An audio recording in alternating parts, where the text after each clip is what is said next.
vision was born 6 decades ago. Former President John F. Kennedy outlined the program and prospects of young Americans going abroad to not only serve shoulder to shoulder with citizens of other countries, but also learn from them.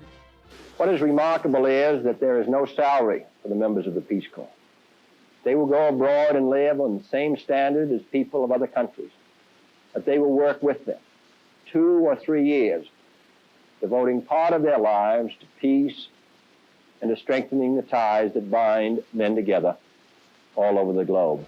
It was an audacious idea at the time, some said, but fast forward 60 years, the idea has been realized, says John F. Kennedy Presidential Library and Museum Director Alan Price.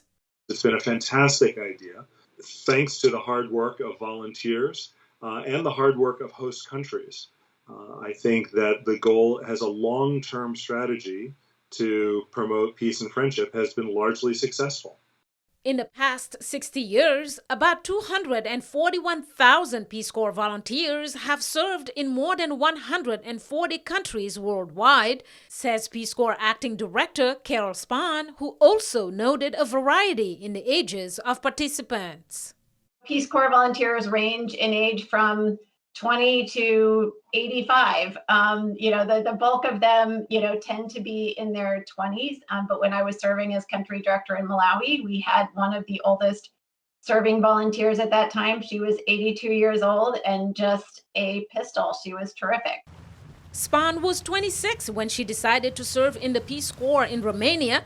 It was 3 years after the fall of communism. Some people were suspicious, she says, but it was a life-changing experience for her. What happens with many volunteers is you go into Peace Corps with a certain worldview or some expectations of why things are the way they are. And as you live and work with people that are different from yourselves, you start to ask questions. And when you go in with curiosity, you learn what's behind why things maybe happen differently than they do in your own country, or why people hold certain values, and what that history is. Dwayne Matthews is also a returnee who spent time in Malawi from 2013 to 2015. He now works for the Department of Housing and Urban Development and is pursuing a PhD program at Washington's Howard University. He's from Little Rock, Arkansas, and had never traveled abroad before. When I got to Malawi, it was a complete culture shock. That first week or so was terrifying, but then by the time I was leaving Peace Corps, I actually broke down in tears because I had to leave. So it was the best choice I made in my young adult life up to that point. The youth in Malawi don't have a voice.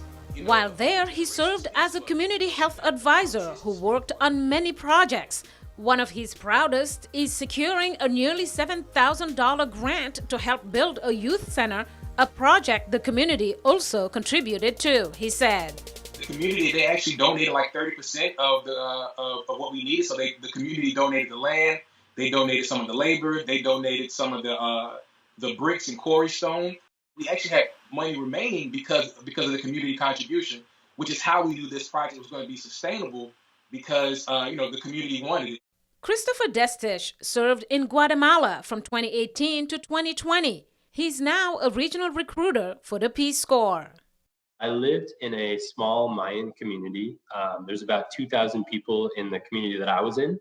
And I lived with a 3-generation indigenous Mayan family, which was really awesome. Very chaotic, but very loving. While there, he says, he partnered with the Guatemalan Ministry of Agriculture to implement their rural extension program. So basically, I was working with them to give trainings to increase the capacity of rural Mayan farmers.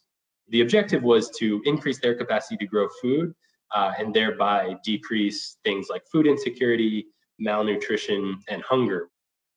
Both Matthews and Destiche say they've learned life lessons and skills they wouldn't have had they not served in the Peace Corps. Mariama Diallo, VOA News, Washington.